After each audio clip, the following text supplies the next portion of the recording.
너 시간이 남아돌아? 무슨 쓸데없는 짓이야. 쓰는 사람도 없는 걸 왜 하겠다고 난리냐고. 하버드의 한 연구실에서 고성이 울려 퍼졌습니다. 연구실 분위기는 순식간에 차갑게 얼어붙었죠. 영어나 중국어 같은 제대로 된 언어를 하던가. 교수는 아직 화가 안 풀린 것 같았습니다. 그의 눈앞에 선 한국인 제자는 창백해진 얼굴로 떨고 있었어요. 그저 한글의 과학적 우수성에 관한 연구를 제안했을 뿐인데 연구실에서 쫓겨나는 일이 일어난 겁니다. 이것은 20년 전 하버드의 한 연구실에서 실제로 일어난 일이었죠. 그런데 최근 언어학계가 충격에 빠졌습니다. 그 하버드 사건의 두 주인공이 유네스코 세계 언어 포럼에서 나란히 한 무대에 섰기 때문입니다. 그 후 프랑스 언어학 회장은 의자를 박차고 일어나 이건 학문적 배신이자 한국 정부의 선전 홍보일 뿐이다. 라고 소리를 질렀어요. 유럽연합은 그의 명예교수직을 박탈하겠다고 위협했고 중국 정부는 그에게 500만 달러의 연구비를 제안하며 발표를 취소하라고 회유했죠. 심지어 뉴욕타임스에는 앤더슨 교수의 데이터 조작 의혹이라는 기사가 실렸습니다. 오늘 여러분은 세계 언어 질서를 완전히 뒤흔든 충격적인 진실을 알게 될 것입니다.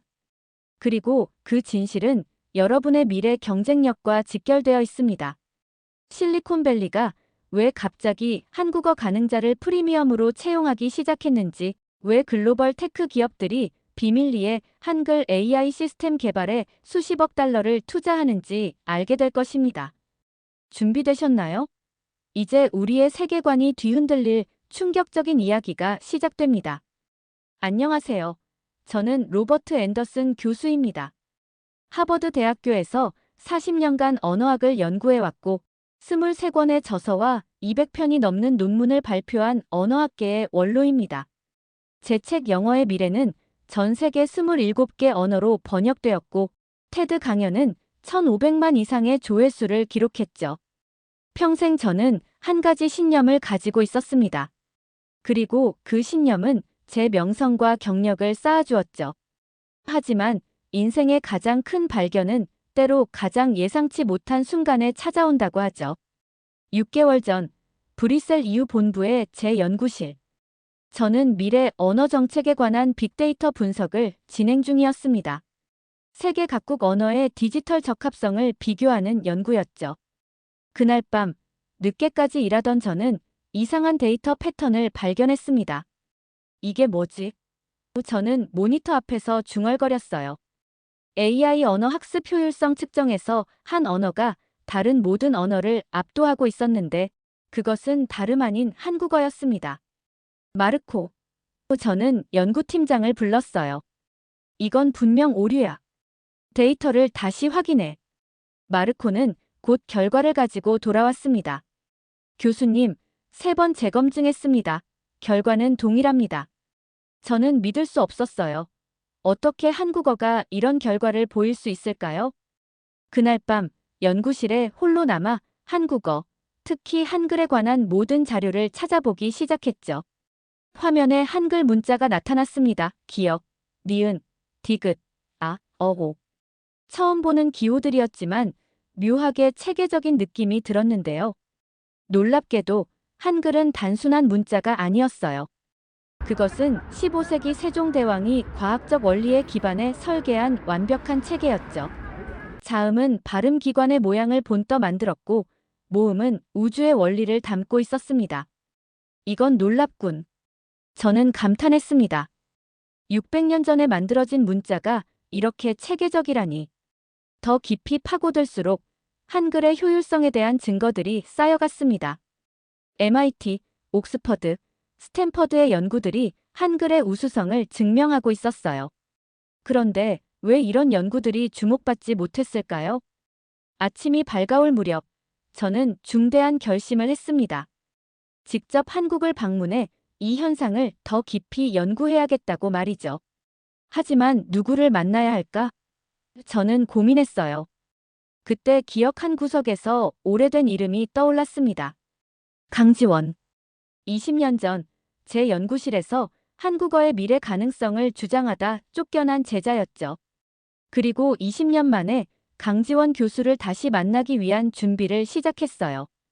다음 날, 저는 연구팀을 소집했습니다.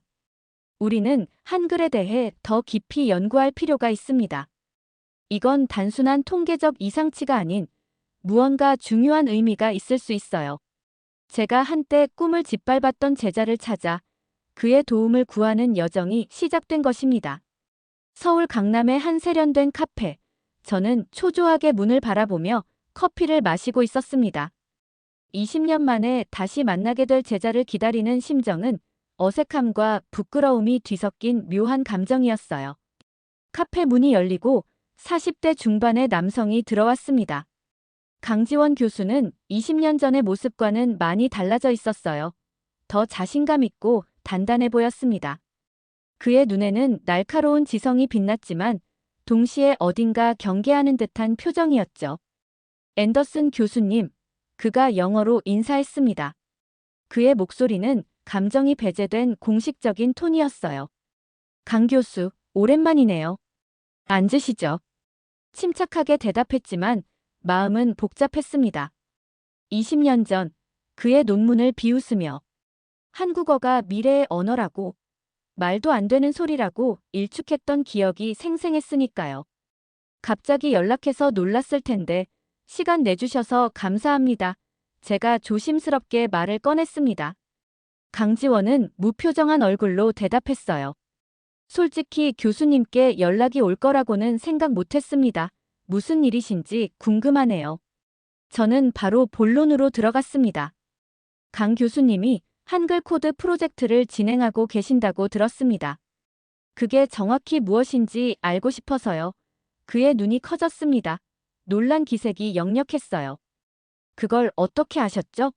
그건 공개되지 않은 연구인데. 이후에 언어 정책 연구를 진행하다가 우연히 알게 됐어요. 한국어의 AI 효율성에 관한 놀라운 데이터를 발견했고 그 이유를 찾던 중 강 교수님의 연구에 대해 알게 되었습니다. 강지원은 의심스러운 눈으로 저를 바라봤습니다. 교수님께서 갑자기 제 연구에 관심을 갖게 된 이유가 뭔가요? 20년 전에는 한국어 연구는 시간 낭비라고 하셨잖아요. 그 말이 가슴을 찔렀습니다. 그는 여전히 그때의 상처를 간직하고 있었어요. 당신이 옳았어요, 강 교수. 제가 조용히 인정했습니다. 제가 틀렸었고 당신의 통찰력을 알아보지 못했어요. 정말 미안합니다. 강지원은 잠시 망설이다가 결심한 듯 말했어요. 제 연구실로 오세요. 직접 보여드리는 게 더 좋겠습니다. 다음 날 저는 카이스트 캠퍼스 내에 위치한 그의 연구실 한글 코드 랩을 방문했습니다. 문을 열자 첨단 기술로 가득한 놀라운 광경이 펼쳐졌어요. 20여 명의 연구원들이 열심히 작업 중이었고 벽면에는 한글 문자를 분석한 다이어그램과 코드가 가득했습니다. 우리가 20년간 쌓아온 연구의 결과입니다. 제가 프린스턴에서 주장했던 것이 이제 현실이 되어가고 있어요. 그는 저를 중앙 콘솔로 안내했습니다. 화면에 한글 자음 기역, 니은, 디귿, 리을, 미음이 나타났습니다. 그 옆에는 각 글자가 어떻게 설계되었는지 보여주는 다이어그램이 있었죠. 세계 문자의 역사에서 과학적 원리를 바탕으로 설계된 문자는 한글이 유일합니다. 강지원이 설명했어요. 한글의 자음은 발음 기관의 모양을 본떠 만들어졌죠. 기역은 혀가 목구멍을 막는 모양이고 니은은 혀가 잇몸에 닿는 모양입니다. 강 교수, 그게 AI 효율성과 무슨 관련이 있나요? 여기 주목해보세요. 그가 다른 화면으로 전환했습니다. 한글은 기본 요소의 조합만으로 모든 소리를 표현할 수 있어요. 각 요소는 논리적으로 결합되고 그 규칙이 일관됩니다. 그는 키보드를 두드려 다른 화면을 불러왔습니다. 이건 영어 철자 학습 곡선과 한글 학습 곡선을 비교한 그래프입니다. 영어는 불규칙한 철자법 때문에 학습 곡선이 가파르고 변칙적이죠. 반면 한글은 거의 완벽한 선형 학습 곡선이군요. 제가 그의 말을 이었습니다. AI가 패턴을 더 쉽게 인식할 수 있겠네요. 강지원이 고개를 끄덕였어요. 정확합니다. AI는 패턴을 인식하고 규칙을 학습하는 방식으로 작동해요. 한글은 그런 면에서 이상적인 구조를 갖추고 있어요. 한글의 가장 주목할 만한 특성은 논리적이고 체계적인 구조입니다. 자음과 모음의 기본 요소만으로 모든 소리를 표현할 수 있고 그 조합 원리가 일관되고 예측 가능하죠. 이런 특성은 AI가 언어를 학습하는 데 있어 결정적인 이점을 제공합니다. 놀랍군요. 40년간 언어를 연구했는데 한글의 이런 특성을 왜 진작 발견하지 못했을까요? 강지원은 잠시 생각하더니 대답했어요. 아마도 서구 중심적 시각 때문일 겁니다. 우리는 흔히 중요한 언어를 정치적, 경제적 영향력으로 판단하죠. 하지만 AI 시대에는 그런 기준이 달라질 수 있어요. 서울에서의 일정을 마무리하고 파리 샤를 드골 공항에 도착하자마자 저는 예상치 못한 연락들을 받았습니다. 앤더슨 교수님, 정말 그런 발표를 강행하실 생각입니까? EU 언어정책위원회 의장 피에르 뒤부아였죠.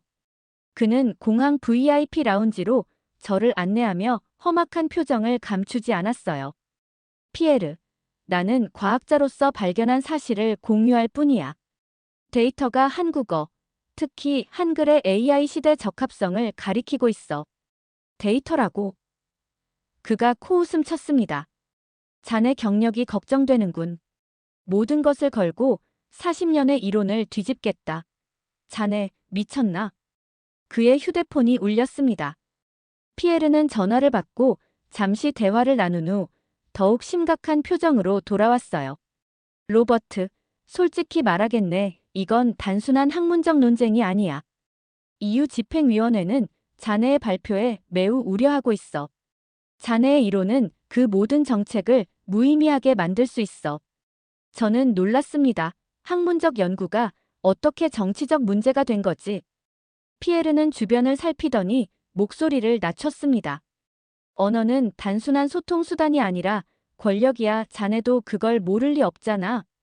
피에르와 헤어져 호텔에 도착하자마자 중국 베이징에서 이메일이 왔죠. 중국 언어과학원의 리우 박사였습니다. 그는 놀랍게도 저에게 500만 달러의 연구 기금을 제안했어요. 한 가지 조건이 있었죠. 한국어 연구를 중단하고 중국어의 AI 효율성에 대한 연구로 방향을 바꾸라는 것이었습니다. 저는 그 제안을 정중히 거절했습니다. 당시에는 단순히 학문적 진실을 지키기 위한 결정이라고 생각했지만 나중에 이 모든 것이 얼마나 큰 국제적 압력의 일부였는지 깨닫게 될 줄은 몰랐어요. 다음 날에는 갑자기 뉴욕타임스에 충격적인 기사가 실렸습니다. 앤더슨 교수의 데이터 조작 의혹이라는 제목의 기사였어요. 익명의 소식통을 인용해 제가 한국 정부로부터 자금을 받아 연구 결과를 조작했다는 의혹을 제기했습니다. 호텔방에서 그 기사를 읽는 순간 제 손이 떨렸습니다. 40년 동안 쌓아온 명성이 한순간에 무너질 수도 있다는 공포가 엄습했어요. 하지만 강지원은 담담하게 말했어요. 교수님, 걱정하지 마세요. 이건 진실을 두려워하는 사람들의 반응일 뿐이에요. 어떻게 그렇게 차분할 수 있냐는 저의 물음에 강지원이 답했어요. 한국인들은 이런 상황에 익숙합니다. 삼성이 처음 미국 시장에 진출했을 때 싸구려 모방품이라고 무시당했어요. BTS가 빌보드 차트에 오르기 시작했을 때도 일시적 유행이라고 폄하됐고요. 하지만 결국 질적 우수성이 승리했습니다. 강지원의 말에 용기를 얻었지만 상황은 계속해서 악화되었어요. 하루를 보내며 저는 깊은 갈등에 빠졌습니다. 발표를 취소하고 안전한 길을 택할까? 아니면 진실을 위해 모든 것을 걸 것인가? 그날 밤 MIT 컴퓨터 과학과 교수로 있는 마이클에게 전화가 왔어요. 아버지, 강지원 교수가 보내준 데이터를 직접 분석해봤는데 정말 놀라운 결과예요. 마이클의 목소리에는 흥분이 가득했습니다. AI 학습에 있어서 한글은 영어보다 평균 42.7% 더 효율적이에요. 정말? 저는 희망의 불빛을 보았습니다. 네, 아버지, 그리고 한 가지 더. 뉴욕타임스 기사의 익명 소식통이 누군지 추적해봤어요. IP 주소는 프랑스 파리의 EU 본부로 연결됩니다. 저는 충격을 받았습니다. 피에르 그가 이 모든 것을 꾸민 거였어. 확실하진 않지만 강한 증거가 있어요. 이건 단순한 학문적 논쟁이 아니라 정치적 음모예요. 하지만 걱정하지 마세요. 저와 동료들이 아버지를 지지합니다. 우리는 진실편에 서 있으니까요. 마이클의 말에 큰 용기를 얻었습니다. 그날 밤 저는 결심했어요. 어떤 압력과 위협이 있더라도 제가 발견한 진실을 세상에 알릴 것입니다. 다음 날 저는 유네스코 세계 언어 포럼 발표회장에 섰습니다. 이곳은 세계 각국의 저명한 언어학자들이 모여 언어의 미래를 결정짓는 권위 있는 국제 포럼으로 여기서의 발표가 곧 세계 언어 정책의 방향을 좌우하는 자리였습니다. 여러분, 저는 지난 40년간 미래의 언어는 단순화된 영어라고 주장해왔습니다. 그러나 오늘 제 평생의 연구를 뒤집는 놀라운 발견을 여러분께 공유하려 합니다. 회의장은 완전한 정적에 빠졌습니다. 수백 쌍의 눈이 저를 주시하고 있었고 긴장감은 거의 만질 수 있을 정도였어요. 발표가 시작되자 프랑스의 뒤부아 교수가 자리에서 벌떡 일어났습니다. 앤더슨 교수, 이건 완전히 황당한 주장입니다. 한국어는 고작 8천만 명이 사용하는 지역 언어에 불과합니다. 어떻게 영어나 중국어를 제치고 미래의 언어가 될 수 있다는 건지 설명해 보시죠. 저는 침착하게 미소를 지었습니다. 좋은 질문입니다. 과거에는 언어의 영향력이 사용자 수에 비례했습니다. 하지만 AI 시대에는 그 기준이 달라집니다. 중요한 것은 언어의 구조적 효율성입니다. 그때 중국 대표단에서 리우 박사가 일어섰습니다. 중국어는 5천년의 역사를 가진 세계 최고의 문명어입니다. 그에 반해 한글은 15세기에 인위적으로 만들어진 문자일 뿐이에요. 그것이 바로 한글의 강점입니다. 한글은 자연 발생적이 아닌 과학적 원리에 기반해 설계된 문자 체계입니다. 그래서 AI가 학습하기에 최적화되어 있죠. 회의장은 열띤 토론으로 들끓었습니다. 일부 학자들은 저의 데이터에 의문을 제기했고 또 다른 이들은 저의 이론에 지지를 보냈습니다. 논쟁이 격화되자 의장이 종을 울려 질서를 되찾아야 했습니다. 여러분, 잠시 생각해 보세요. 지금 여러분이 사용하는 스마트폰은 어느 나라 제품인가요? 여러분이 타는 전기차의 배터리는 어디서 만들어졌나요? 넷플릭스에서 가장 인기 있는 콘텐츠는 무엇인가요? 청중들 사이에서 웅성거림이 들렸습니다. 많은 이들이 자신의 삼성 갤럭시나 LG 제품을 살펴보는 듯 했어요. 저는 첫 번째 슬라이드를 보여주었습니다. 세계 주요 23개 언어의 AI 학습 효율성을 비교한 그래프였어요. 한국어의 막대가 다른 모든 언어보다 훨씬 높게 솟아 있었습니다. 이 데이터는 이후의 미래 언어정책 연구 과정에서 발견한 것입니다. 처음에는 저도 믿기 어려웠어요. 어떻게 상대적으로 적은 사람들이 사용하는 언어가 이런 결과를 보일 수 있을까요? 이 의문을 해결하기 위해 저는 카이스트의 강지원 교수를 찾아갔습니다. 20년 전 프린스턴에서 제 제자였던 그는 이미 한국어의 미래 가능성을 예측하고 연구하고 있었죠. 다음 슬라이드에는 한글의 자음과 모음이 어떻게 설계되었는지 보여주는 다이어그램이 나타났습니다.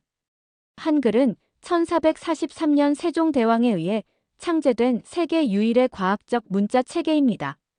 자음은 발음기관의 모양을 본떠 만들어졌고 모음은 우주의 철학적 원리를 담고 있죠. 그러나 가장 놀라운 점은 600년 전에 설계된 이 문자가 오늘날 디지털 시대와 AI 시대에 가장 적합한 구조를 가지고 있다는 사실입니다. 슬라이드를 넘겨 MIT에서 진행한 실험 결과를 보여주었습니다. 이 데이터는 MIT의 마이클 앤더슨 교수가 진행한 독립적인 실험 결과입니다. 한글을 사용한 AI 학습은 영어보다 42.7% 빠르고 오류율은 38.5% 낮았습니다.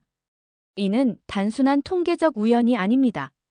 청중 사이에서 웅성거림이 커졌습니다. 일부는 노트북으로 빠르게 기록하고 있었고, 다른 이들은 놀란 표정으로 이야기를 나누고 있었어요. 인류 역사상 언어와 문자는 항상 문명 발전의 핵심 열쇠였습니다. 수메르의 쐐기 문자는 최초의 도시 문명을 탄생시켰고, 문자의 발명은 지식의 민주화를 가져왔으며, 인쇄술의 발전은 르네상스와 과학혁명의 토대가 되었죠. 다음은 세종대왕의 초상화가 담긴 슬라이드로 넘어갔습니다. 600년 전 세종대왕은 어리석은 백성들이 말하고자 하는 바가 있어도 끝내 제 뜻을 펴지 못하는 상황을 해결하기 위해 한글을 만들었습니다. 그것은 문자를 통한 소통과 학습의 권리를 모든 사람에게 부여하기 위한 혁명적인 발명이었죠. 오늘날 우리는 비슷한 상황에 직면해 있습니다. AI와 디지털 기술의 복잡성은 새로운 형태의 격차를 만들어내고 있습니다. 기술적 장벽이 많은 사람들을 소외시키고 있죠. 하지만 한글의 과학적 체계성과 직관적 구조는 이런 격차를 해소할 수 있어요. 앤더슨은 마지막 슬라이드로 넘어갔습니다. 그곳에는 단 한 문장이 적혀 있었어요. 미래의 언어는 한국어가 될 것입니다. 제 발표가 끝나자 회의장은 잠시 정적에 빠졌습니다. 그리고 갑자기 앞줄에 앉아있던 독일의 슈미트 교수가 박수를 치기 시작했어요. 곧 이어 회의장 전체가 기립박수를 보내기 시작했죠. 단상에 서서 그 광경을 바라보며 저는 강지원을 찾았습니다. 그는 자리에서 일어서 있었고 그의 눈에는 감동의 눈물이 고여 있었어요. 20년 전 무시당했던 그의 이론이 마침내 세계적으로 인정받는 순간이었으니까요. 발표 후 일주일 만에 세계는 변화하기 시작했습니다. 한국어 학습 앱 다운로드가 전 세계적으로 600% 증가했고 실리콘밸리의 주요 테크 기업들은 앞다투어 한글 기반 AI 인터페이스 개발팀을 구성했습니다. 피에르 뒤부아는 EU 언어정책위원회에서 사임했고 프린스턴 대학은 공식적으로 사과문을 발표하며 제 명예교수 지위를 회복시켰습니다. 그러나 저에게 더 중요했던 것은 전 세계에서 물밀듯이 쏟아지는 연구 제안이었어요. 파리의 한 카페에서 강지원과 마주 앉아 커피를 마시며 지난 6개월을 되돌아보았습니다. 강 교수, 당신이 옳았어요. 질적 우수성이 결국 승리했군요. 제가 말했습니다. 강지원은 미소를 지었어요. 교수님, 언어는 단순한 소통 도구가 아닙니다. 그것은 사고의 틀이자 문명의 기반이죠. 한글이 디지털 시대에 주목받는 이유는 그것이 가진 과학적 우수성 때문입니다. 그런데 이제 어떤 연구를 하실 계획인가요? 제가 묻자 강지원의 눈이 반짝였어요. 한글 인터페이스가 메타버스에서 어떻게 작동하는지 연구 중입니다. 3D 가상 공간에서 한글의 블록식 구조가 놀라운 이점을 제공한다는 초기 결과가 나왔어요. 함께 연구하면 어떨까요? 당신의 한글 전문성과 제 언어학적 배경이 시너지를 낼 수 있을 것 같습니다. 제 제안에 강지원은 잠시 생각하더니 고개를 끄덕였습니다. 전 세계 언어학자들과 AI 연구자들이 이 프로젝트에 참여하길 원합니다. 언어의 장벽을 넘어 진정한 글로벌 커뮤니케이션을 가능하게 하는 것이 목표라는 강지원의 눈빛이 반짝였죠. 6개월 전 제가 한글에 대한 연구를 시작했을 때는 단순히 학문적 호기심에서 비롯된 것이었습니다. 하지만 지금은 그것이 인류의 디지털 미래를 위한 중요한 열쇠가 될 수 있다는 확신이 들었어요. 카페 창밖으로 에펠탑이 보였습니다. 그리고 그 주변의 광고판에는 한글로 된 문구들이 빛나고 있었어요. 세계는 이미 변화하고 있었습니다. 600년 전 세종대왕은 모든 백성이 쉽게 읽고 쓸 수 있는 문자를 만들었습니다. 그리고 이제 그 유산이 AI 시대에 새로운 의미를 가지게 되었네요. 강지원의 말에 저는 고개를 끄덕였습니다. 언어의 역사는 항상 기술과 함께 발전해왔어요. 수메르의 쐐기 문자가 농업혁명을 이끌었고 알파벳은 민주주의의 토대가 되었으며 인쇄술은 르네상스를 촉발했죠. 이제 한글이 AI 혁명의 중심에 서게 될지도 모릅니다. 우리는 커피잔을 들어 건배했습니다. 이것은 끝이 아니라 새로운 시작이었습니다. 인류의 디지털 미래를 향한 흥미진진한 여정의 시작이었죠. 미래의 언어는 한국어가 될 것입니다. 오늘의 사연은 600년 전 창제된 한글이 AI 시대의 혁신을 이끄는 모습을 전하며 우리가 당연한 것에 의문을 품을 때 비로소 진정한 미래가 열린다는 것을 보여주었다고 생각합니다. 시청자 여러분, 오늘 사연은 어떻게 들으셨나요? 오늘의 사연이 감명 깊으셨다면 구독, 좋아요, 알림 설정 부탁드립니다. 다음 사연에서는 또 다른 흥미로운 이야기로 찾아뵙겠습니다. 끝까지 시청해주신 모든 분들께 감사드립니다.